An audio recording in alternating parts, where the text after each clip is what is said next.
Hi, everyone, and welcome to another episode of the 97 UX Things podcast. Dan Berlin here, your host and book editor. I'm joined this week by Katelyn Thompson, who wrote the chapter, The Right Screener Sets Up Your Recruit and Research for Success. Welcome, Katelyn. Hey, Dan. Thanks for having me. Thanks for joining the podcast. Can you please tell us a little bit about yourself? Yeah, sure. I'm Katelyn Thompson. I use she and they pronouns, and I work as a UX researcher at a nonprofit supporting LGBTQ youth, and I'm currently based out of Western Massachusetts. Nice. Can you tell us your UX journey, please? How did you discover UX, and how did you wind up where you are today? Yeah, I was lucky to have found UX early on. I was actually a junior in high school, and I was touring Bentley College. And after the tour guide took us through the fancy trading room, they took us by the Design and Usability Testing Center. And they told us the story about how the center had been featured on 2020, about a story about how parents often struggled with toy instructions and setting up toys for their children to use. At the time, I had planned to study web design and thought that the UX grad program would be a great supplement to my studies in web design. But once I started in the grad program, I realized that UX research was actually the thing for me. I loved talking with people and observing how folks interacted with products and systems, and then taking that feedback back into the design and development processes. Since going through the grad program, I have done a lot of different things. I had some internships during school, actually, and I ended up working at the Design and Usability Center, which was cool to kind of come full circle. I then also worked for a few months after school doing usability research on tax software. I then spent 8 years trying to make more customers of an office supply retailer say that was easy. And after helping folks explore destinations and plan travel, I've now landed at an LGBTQ youth crisis support line, working primarily on the systems and tools that our staff use while on shift. Great. Yeah, thanks for that journey. You mentioned focusing more on research and some of the reasons behind that. Can you tell us a little bit more about that? What about research draws you in? Yeah, I think just sort of getting to connect with folks and learn about their experiences and how the products and systems that I'm working on kind of fit into their lives, I think is really interesting. And also kind of helping them achieve their goals more easily is really exciting. So I love that kind of contextual inquiry work and sort of the features that products can offer. Yep. Are there any research studies in particular that you enjoyed from your career? I think one that was really interesting to me, actually, when I was back at Bentley, was one around a phone system that helped elderly folks with support as needed in emergencies. And one of the key features that we were interested in was around the setup of this phone. So at the time, it was something that needed to be plugged into a telephone line as well as a power plug. And so we actually had the opportunity to go out and visit folks in their homes and have them sort of walk through the process of the installation.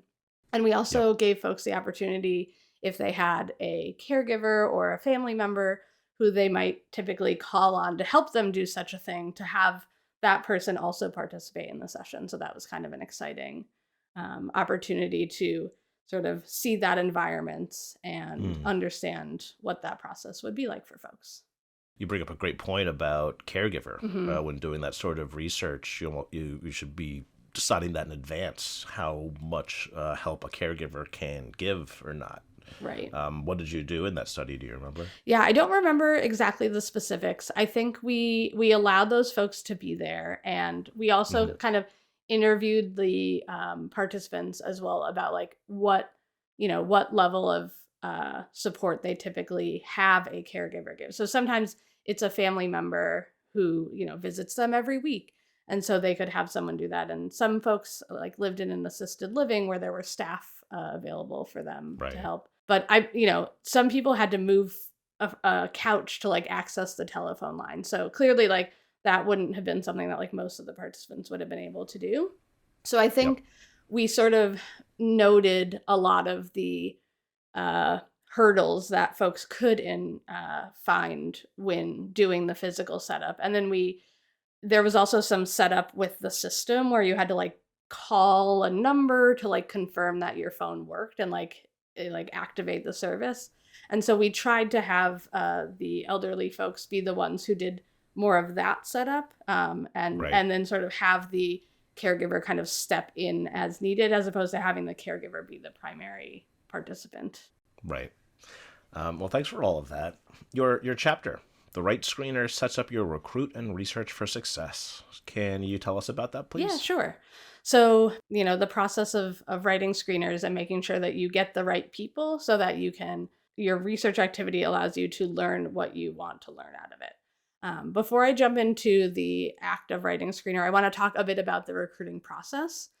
So when I first started in UX, recruiting was typically done either using your own list of customers that you had, either because they purchased on your website and provided an email address or some other method that you had to contact them, or by using a recruiting agency who typically had their own list of folks in a panel.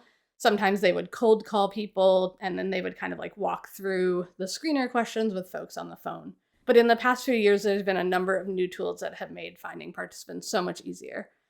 There's remote unmoderated tools where they have their own panelists, where you kind of create a survey screener and folks complete that in real time.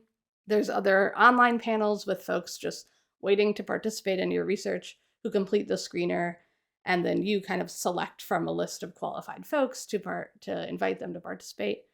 And this has made the process of recruiting and scheduling participants so much easier, but it's also made the art of writing screener questions so much more important. With such a large group of people to choose from, and most of the screening typically happening automatically, you want to make sure that you're getting the right folks who will be qualified to provide the feedback that you're looking for. So with that said, with regards to writing the screener, the first thing that you'll want to figure out is what are the criteria of the folks that you're looking to talk to? Are there certain characteristics or behaviors that you need participants to have? So let's imagine maybe that you're running research on a redesigned flight booking tool. So maybe one criteria that you'll want to have is to have folks who have booked a plane ticket online recently. You don't want to start a session off about your plane flight booking website and have a participant say, "Oh, I usually just have a travel agent do all this stuff. The websites are too confusing for me." That is, unless, of course, you're looking to recruit people who don't typically use websites to see if your website is easy enough for folks like that to use. Yep, the naive approach. Exactly. Once you've got your list of criteria, you'll want to prioritize that. What are the characteristics that are must-haves? What are nice-to-haves? You'll also want to get alignment with your stakeholders on this so that, once your recruit is started, you'll know where are the areas that you can make concessions if needed. Maybe originally you wanted somebody who typically pays to check a bag when they're flying. But as the recruiter goes on, you're having trouble finding these folks. Maybe this isn't a key element of the website that you're researching. Maybe you haven't changed the design there. Maybe that's something you can forego. And then you just sort of maybe could ask participants to imagine that they needed to check a bag and that they had, price was no object with regards to booking. Do you tell the recruiter in advance where that flexibility is, or do you tend to hang on to that until later? It can depend. Typically when working with like recruiting agencies, I tend to use the same folks over and over. So I kind of have that relationship with them. And so I will try and tell those folks up front, like, this is something that like maybe we're willing to compromise on, but like these are the questions that we're definitely not willing to compromise on. And so that allows them, I find, to like do their job a little bit better. What you don't want to do is like have them be like, we were unable to find anyone who was willing to pay for bag fees, which is not true because there are a lot of people who pay for bag fees, myself included. So I think it's just like, I find the more information that you can provide them, the better they'll be at giving you the participants. So setting those firm ones, I think, are more important maybe than like the ones that you're willing to wiggle on, but it's kind of the same process. Gotcha. So another thing that you'll want to consider when you're writing your screener is the format or method that your questions will be asked. Are they going to be shown on the screen one at a time, or will they be shown on the screen all at once? Sometimes with using the online tools, you don't know actually. And so I try and sign up for these tools as a participant myself, so I get a bit better feel of what it's like to go through the tests or the screeners. Yep. So that can be helpful to understand the format. Is the question going to be read aloud over the phone? if you are using that online survey tool, does it have the capabilities to have complicated screening criteria where you could have multiple options that could be selected to qualify somebody? Or does the tool just use more simple logic? And then you might have to kind of break your question into two separate questions in order to allow or disallow somebody through. Why is it important to know about whether it's one question per screen or multiple questions per screen? Yeah, so one thing that I like to think about is having your questions kind of build up to your requirements. So thinking about this flight thing, I might ask people like what brands they've booked at, because maybe I either want them to have booked through my website or to not have booked through my website or flown through my brand. And so I might not want to start off with that question of like, which brands are you familiar with? I might want to start off with like, hey, have you flown in the last year? And so if the questions are all on one page, the question of like, what have you done in the last year with flown on an airplane or like purchased air tickets being one option. And then the next question is like, oh, what flight brands are you familiar with? If it's all on one page, the first question is not super helpful because people could go back when you see that the rest of your questions are about flying and fudge that first choice of like, oh yeah, well I flew, it was like 2 years ago, but maybe I'll choose it here. So that's just something that I think about if they're all on one page, that like the element of like progressive disclosure is not as useful. Yep. Is there a way around that? Get the tool to give you the option to show the questions one at a time or add page breaks. The tool that I'm thinking of, I believe they do allow for page breaks, but I think it is like an added feature. Like you have to be at a certain level or like pay for advanced recruiting or something. So I do think it, you can get around it, but I think you might get those people who are more likely to kind of like fudge into the people that we kind of used to call the professional testers. Right. So kind of once you've got your criteria defined and ranked in terms of priority and figured out the methods that you're going to be using, it's time to actually write the screener questions. And the same principles that apply to survey and task writing also apply to screener questions. You want to make sure that you use language that folks will understand, avoid jargon and acronyms that they might not be familiar with. And you also want to make sure that you're giving folks an out to the question. So that question I mentioned before about the brands of airlines that you've flown, you also always want to have a none of the above. Even if you ask the question before of like, have you flown in the US, and you list all the brands, you kind of always want to give folks that none of the above. You don't want to put folks in a position where they have to lie in order to like advance to the next question. Yep. And then I did mention earlier kind of about that progressive disclosure, but there are sometimes, as it often can in the UX space, it can depend. Sometimes you might want to start off with a more specific question. So maybe you're looking for folks traveling to Washington, D.C. during the weekend of July 4th. And so you might want to start off with that as like one of the first few questions instead of having it at the 10th question where you've kind of wasted folks' time and then they don't qualify since that's such a specific requirement. And so also kind of thinking about the method for asking the questions, circling back to that now that you're writing the questions. If you were asking that brand question over the phone, instead of, reading the 10 brands and then having people kind of remember which 10 were listed and which ones they've flown, you might be better off to kind of ask the question of like, oh, like thinking about the last year, have you flown on American Airlines? And then they can respond yes or no. Have you flown on British Airways? And kind of like run through the list that way. Instead of on a survey, you would just list them all and they could pick them. You wouldn't want to ask yes or no questions for each of them in the online survey. That doesn't get too onerous for the respondents that way?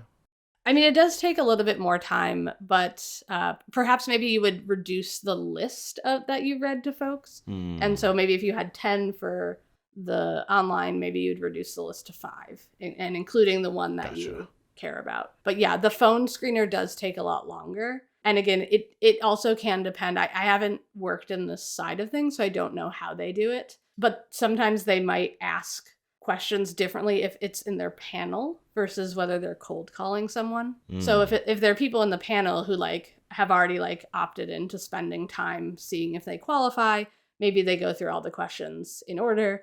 Perhaps maybe if they're cold calling someone, they're like, hey, we're looking to do research around booking flights. Have you flown on this brand recently? Like they might like pick the one that's kind of more important just to like lead with. Yep. But yeah, I can't speak too much to that because I've never worked on that side of things. But yeah, I think, again, like thinking about the method, and actually like when you have your intro meeting with your recruiter, your recruiting agency, like they might bring something like that up. Like, this is how we typically do things. We find it works better, instead of reading 10 options that you maybe only care about one. Or let's see if everybody qualifies, and then get the full list of like what other brands they've flown. Because sometimes that's helpful to know what other brands they also like fly with. So once you've got all your questions written, it's time to start the recruit. And again, depending on the tool, sometimes you just launch the recruit and the sessions happen. Sometimes you have that ability to select folks from a qualified list, again, referencing your original prioritization requirements. And then there, you're ready to start the research. But like I always say, it's always good to evaluate and iterate on your own work. And so maybe you've got your participants in and you realize that a lot of the folks that are sitting in for the sessions have been only traveling for business. And that experience of booking flights for business is very different. Typically, you use an internal tool. So maybe they flew on our brand, but they didn't actually book on our website. So maybe there's some additional questions to ask around, whether they used our website or whether they're traveling for leisure or something. So important to always iterate. And then hopefully, with all of that in mind, you've recruited the right folks and they'll be able to provide the best feedback that you're looking for. Everything you just said reminds me about best practices for a survey.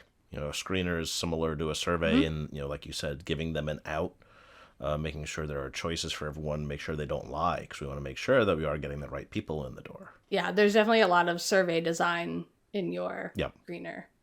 I want to go back to something that you mentioned earlier. It sounds like you've used a lot of different types of recruiters, whether it's someone using the phone and their panel, or cold calling, or an online services panel. Are there quality differences that you've come across?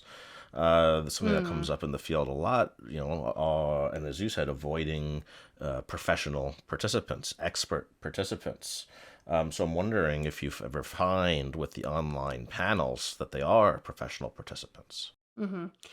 Yeah, I do think, it is always a question of like quality versus price versus also speed, I think, too. And one thing that I have learned, especially when it comes to unmoderated sessions, actually having people who are well versed at doing moderated sessions are much better at doing moderated sessions, as opposed to if you send a moderated session link to your own users who maybe like aren't used to talking aloud, they're probably not going to do as great at giving feedback in a moderated session.